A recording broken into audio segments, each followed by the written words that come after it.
ஒரு தடவை என்ன இருக்கு, ஒரு நாடேஸ்வர வாசிக்கிறவர் போயிட்டு இருக்காரு குழுவோட. அங்க என்னங்க, அவங்க பச்சை லைட்டு சிவப்பு லைட்லாம் இருக்கும். அந்த சிவப்பு லைட்டை அனுப்பினாங்கன்னா வேற முடிய போகுதுன்னு அர்த்தம். பச்சை லைட்னா எண்ணிக்கிட்டே இருக்கும். அவர் நாகேஸ்வர வாசிச்சுட்டு இருக்காரு, நேரம் முடிஞ்சிருச்சு. அவங்க சிவப்பு லைட் அமைச்சே இருக்காங்க. இவர் கண்ணை மூடி வாசிச்சுட்டு இருக்காரு. அவர் எந்திரிச்சு டான்ஸ் எல்லாம் ஆடி அப்படின்னு இருக்காரு. அப்படின்னா அர்த்தம் முடிச்சிருந்த அர்த்தம். இவர் நாகேஸ்வரத்தை சுத்தி சுத்தி வாசிச்சிருக்காரு. அப்படியே என்ன செய்யலாம்? கூட்டம் விருந்து கேட்கணும் எல்லாத்தையும். சொன்னார்ல, போறப்ப என்ன கொண்டு வரீங்க கேட்டாரு. கசப்பும் துவர்ப்பும் வாழ்க்கையில் இல்லாம போச்சுனார்.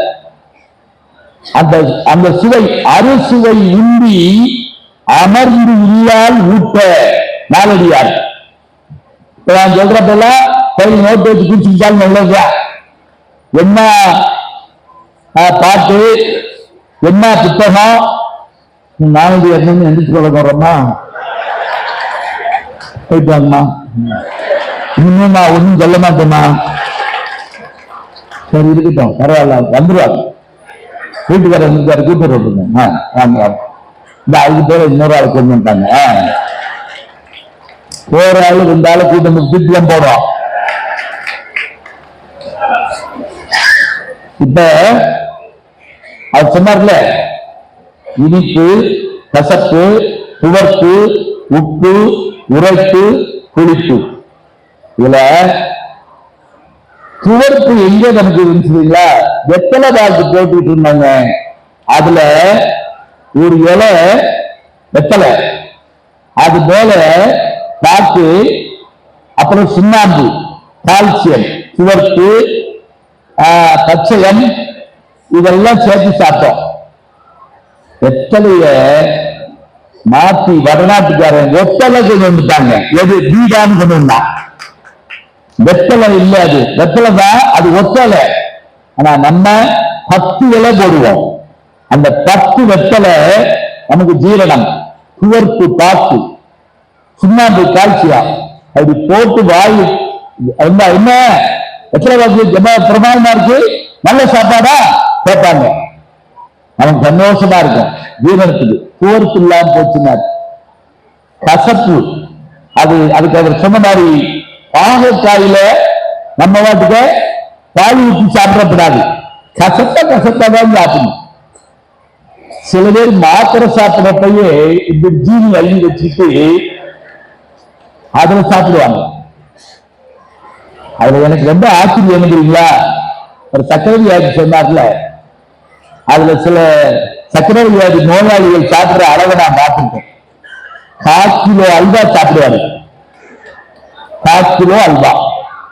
நம்மளை கூப்பிட்டு காப்பியில சுகர் போட வேண்டாம், 1/4 கிலோ அல்வா திண்டுட்டாப்ல. அப்புறம் காப்பியில சுகர் போட்டோம்னா போடலன்னு இல்ல. நான் இப்ப ஹோட்டலுக்கு போனா என்ன தெரியுங்களா, அந்த நம்ம மொழி தெரிஞ்சாலும் ஒரு பொருள் இல்லை. அவர் ஒரு மாதிரியா சிவப்பா சப்பையா விற்கிறாரு. நான் அவருக்கு சொன்னேன், அப்பா சுகர் இல்லாத காசு கொண்டு வா அப்படின்னு. அப்படின்னாரு. காப்பி இல்லாத சுகர் கொண்டு வா அப்படின்னு போயிட்டாரு. என்ன செய்ய, அவர் என்ன கொண்டு வந்து கொடுக்குறாரோ அதை நான் சாப்பிடணும், அவ்வளவுதான். இப்ப உணவு சொன்ன போது நல்லா சாப்பிட்டு இருந்தோம். என்ன தெரியுங்களா, நீராகாரம் சாப்பிட சொன்னாரு. நம்ம ஏன் சாப்பிடுறது தெரியுமா? அது கிடைக்கல இல்லைங்க.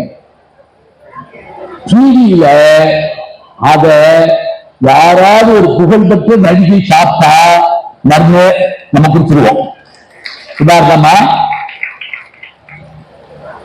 நடிகை தமன்னா நீராகாரம் சாப்பிடுறாருன்னா போதும், உள்ளம் குளிர்ந்துடும் நமக்கு. அப்படின்னு நாளையிலும் நம்மளும் சாப்பிடணும். இப்ப பாருங்க, விளம்பரம் தான் நம்மளை வழிபடுத்துது. நமக்கு அப்பா அம்மா ஆசிரியர் சொன்னபடி கேட்க மாட்டேங்கிறோம். அப்ப நல்ல நகைச்சுவையும் நம்ம புரிஞ்சுக்கிட்டோம்னா சந்தோஷம் தான். நகைச்சுவை இந்த வாட்ஸ்அப்ல இதெல்லாம் வருது, ஆனா அதை சொல்றத கேட்கிறப்ப அருமையா இருக்கு. உதாரணமா ஒரு 10 வயசு 99 வயசு மரணப்படுக்கையில் இருக்காரு. 99 பரவாயில்ல, அவர் வந்து இருக்கட்டும். ஆனா எங்க ஊர் பக்கம்னா 100 வயசு செத்தா கூட சாகுற வயசாக 4 ரூபாய்க்கு. அப்புறம் எத்த பேர் சாகாது, இன்னும் கிளம்பலையா பெருசு அப்படிலாம் கேட்டாங்க சொல்லுவாரு. ஒரு 99 வயசு ஆஸ்பத்திரி சேர்த்துட்டாங்க. கொண்டுக்கு 2 கிலோக்கு பையன் இருந்தாரு. மகனை கூப்பிட்டாரு, இந்த மகனை, ஏய் உன்கிட்ட ஒரு கேள்வி கேட்டேன், உண்மையை சொல்லு. நீ 8ஆம் கிளாஸ் படிக்கிறப்ப கணக்கு பேப்பர் என்கிட்ட குறிப்பு இல்ல, அதுல 90 மார்க் நீ வாங்கியிருந்ததா போட்டிருந்துச்சுல்ல, உண்மையை சொல்றா, அந்த சைபர் நீதான போட்ட. அது கேட்டா சாக போறப்ப இதான் வேலையா, ஆத்மா சாந்தி அடையாது, உண்மையை சொல்லு, சைபர் நீதான போட்ட. இல்லப்பா, பேயா வந்து சுற்றுவேன் வீட்ட, உண்மையை சொல்லு, சைபர் நீதான போட்ட. எப்பா சைபர் நான் போடலப்பா, அந்த 9 நான் போட்டேன்.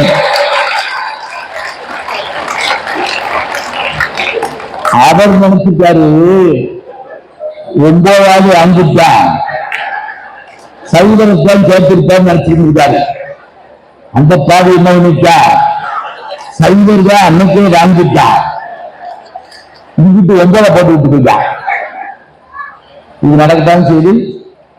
ஒரு பையன் அப்பாட்ட கேட்டா, அப்பா உனக்கு வீட்டுல கணிஞ்சிருக்கான் தெரியும், எழுத எழுதிருக்கியா, எழுதிருக்கீங்க பிராகரிசி போடல, கேள்வி போடு,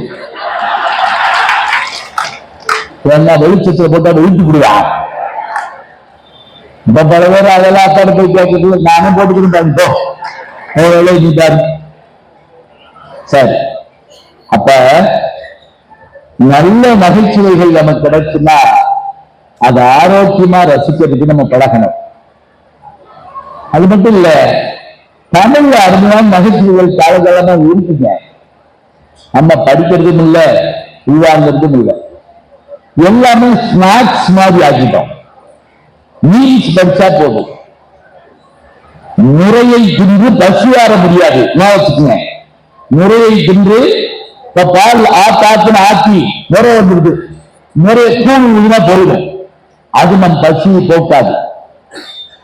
ஆழமான கல்வி, ஆழமான படிப்பு தான் நமக்கு சிறப்பை தரும். நான் எங்க படிச்சேன் அப்படின்னா, ஒரு அரசு பள்ளியில தமிழ் வழி கல்வியில படிச்சேன். தமிழ் வழி கல்வியில படிச்சா முன்னுக்கு வர முடியுமா? முடியும். அப்துல் கலாம் ஐயா அவர்கள் மேதகு மக்கள் ஜனாதிபதியாக இருந்த அப்துல் கலாம் ஐயா அவர்கள் படிப்பது தமிழ் வழி கல்வி பள்ளிக்கூடத்தில். எழுத்தாளர் சுஜாதா கேள்விப்பட்டிருக்கீங்க, அவருடைய தலைப்பு தான் நான் இப்ப எடுத்திருக்கேன். கற்பதும் பெற்றதும் ஆனவர்கள் எழுதினது, தமிழ் வழி கல்வி படித்தவர். கலாம் ஐயா அவர்களுடைய பெருமை என்ன தெரியுமா? அமெரிக்காவினுடைய ஜனாதிபதி பில் கிளின்டன் இந்தியாவுக்கு வந்தபோது எல்லாரும் அவரோட போட்டோ எடுக்க ஓடினாங்க. அவர் சொன்னாரு, நான் ஒருத்தரோட போட்டோ எடுக்கணும், அவரை கூப்பிடுறேன். அவர் அப்ப ஜனாதிபதி இல்லை.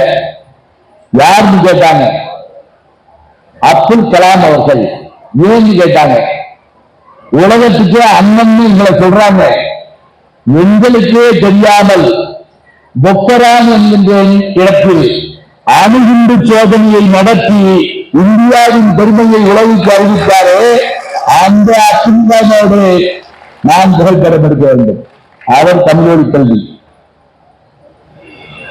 சொல்லி தரது புரிஞ்சாத்தானுங்க நல்லா இருக்கும். தப்பு விட்டா கண்டுபிடிக்கணும்.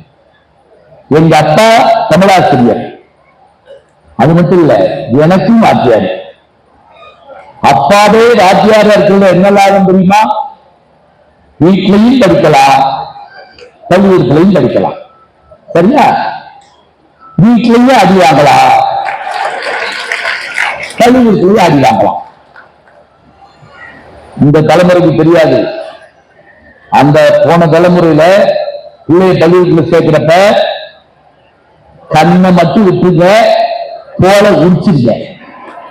அதற்கு கசாப் கிடையாது. பாரு அப்படிதான் என்ன தெரியுதா? நீங்க அடிக்கலாம் யார? ஆசிரியரை. இன்னைக்கு அடிக்க வேணாங்க, லேசா உப்பு பார்த்தாருன்னா போதும், கொலை முயற்சி, ஆசிரியர் கைது. அப்புறம் அவர் என்ன பண்ணுவாரு?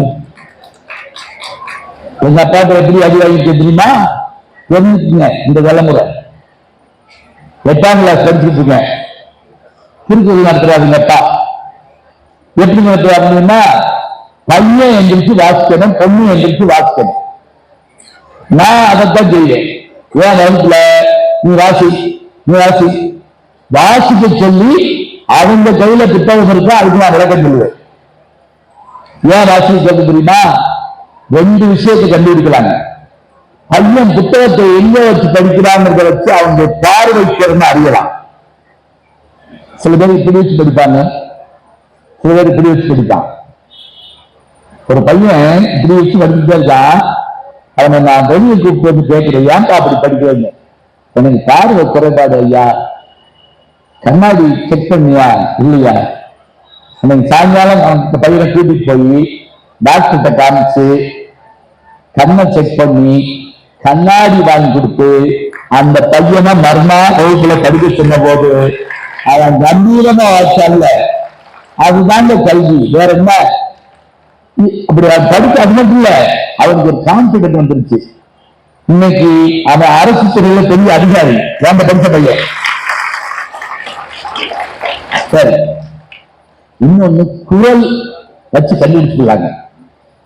அழகாக வாசிக்கக்கூடிய பையன், அழகாக வாசிக்கக்கூடிய பெண்ணுடைய குரலை வச்சு நீ வானொலியில வருவ, நீ தொலைக்காட்சியில வாசிப்பாளரா வருவ, படி படி.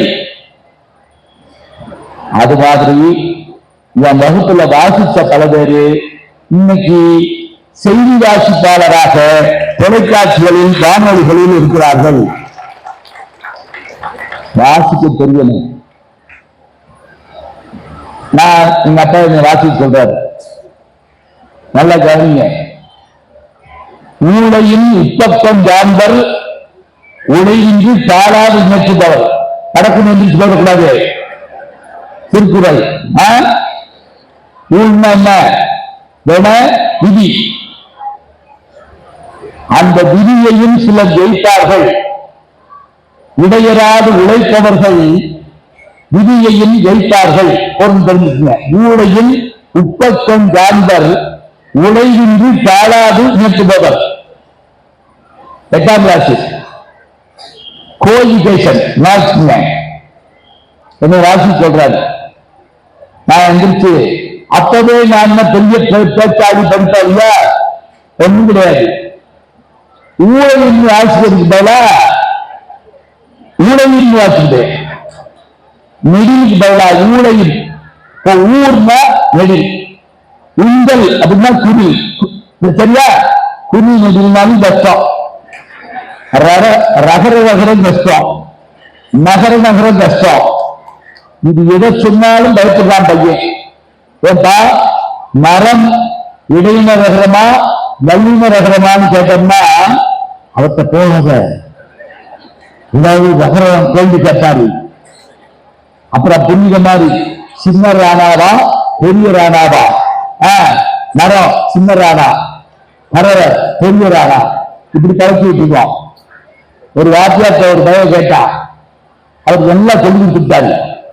சின்ன ராணா பெரிய ராணா எல்லாம் சொல்லி கொடுத்தாரு. அவன் என்ன சொல்லி தெரியுமா? ஐயா தகராறு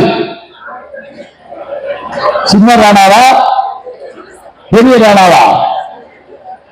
இவருக்கு சத்தியை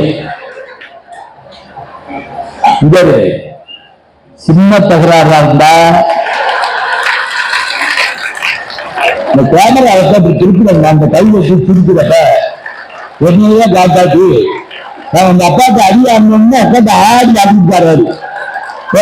இந்த மாதிரி எப்படி திருப்பிட்டாங்க இது லைவ்ல போதா நேரலையா அப்புறம் தானா? சரி சரி. சிரிக்கிறதெல்லாம் எடுத்து வச்சுக்கோங்க. படத்தை வீட்டுல சிரிக்க முடியுதா கேட்டு பாருங்க. ஒரு மாதிரி சிரிச்ச எழுதிட்டு இப்ப இல்ல, போன மாசம் 4ஆம் தேதி ஏங்கிச்சுங்க.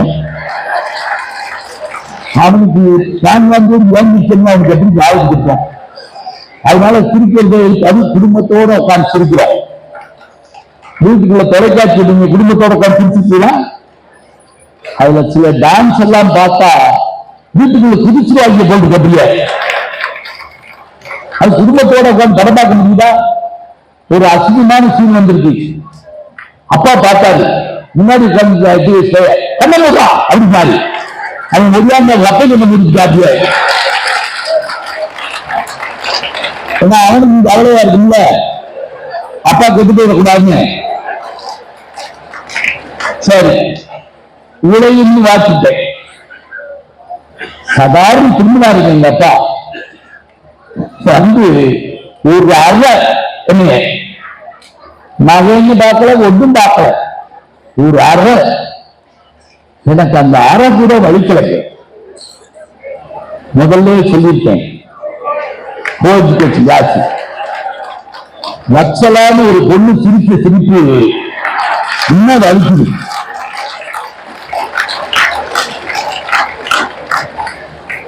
ராமாயணத்துல இன்று போய் போருக்கு நாளை வா அப்படின்னு யார் சொன்னா? யார் சொன்னா? ராவணன் தான்.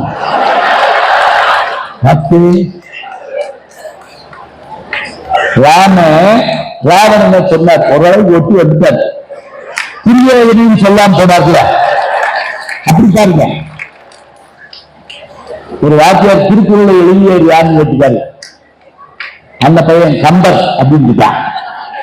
முட்டா பையன். திருக்குறள் எழுதுனது கம்பரா? உங்க அப்பா கூப்பிடா. அப்பா வந்தாரு. இன்னும் திருக்குறள் எழுதுனது கம்பருங்கிறா? அவர் பிரிச்சாரு. நீங்க தான் கேள்வியை தப்பா கேட்டீங்க. கம்பராமாயணத்தை எழுதி யாருன்னு அவன்கிட்ட கேட்டுக்கிறான். அவன்கிட்ட விடை இருக்கு. நீங்க தான் கேள்வியை தயார் சரியா பண்ணணும். இப்ப அவர் சொன்ன மாதிரி ராவணனை பார்த்து ராமன் சொன்னான். எப்படி சொன்னான் தெரியுமா? இந்த தை மாசத்துல வீட்டுல காப்பு கட்டுறப்ப ஒரு பூ வைப்போம். பூனை பேரு கண் பூனை இருக்குல்ல, அந்த மாதிரி அது சின்ன பூ இருக்கும். அது அந்த சீசன்ல தான் பூக்கும். அது மங்கள பெண்கள்ல ஒன்று. அது காத்தடிச்சா பறந்துடும். ராமன் சொன்னா, எப்பா ராவணா, உன் கூட வந்த படையெல்லாம் இந்த யுத்தத்துல இந்த பூளைப்பூ மாதிரி ஓடிச்சு. நீ போய் போருக்கு நாளைக்கு வா அப்படின்னு அனுப்பினான். இது எப்படி சொல்லிட்டா அந்த பாட்டு என்னன்னு தெரியாம இருக்குல்ல. பாட்டு சொல்றேன் கேட்டுக்கீங்க. எனக்கு என்ன மகிழ்ச்சி தெரியுங்களா?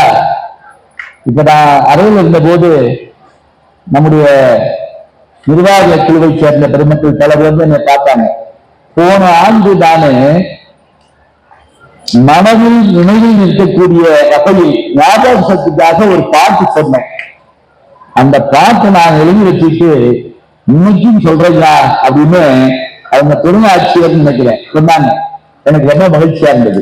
அப்ப நான் பாட்டு சொல்லணும்னா எழுத முடியுமா? சரி, இப்ப சொல்ற பாருங்க.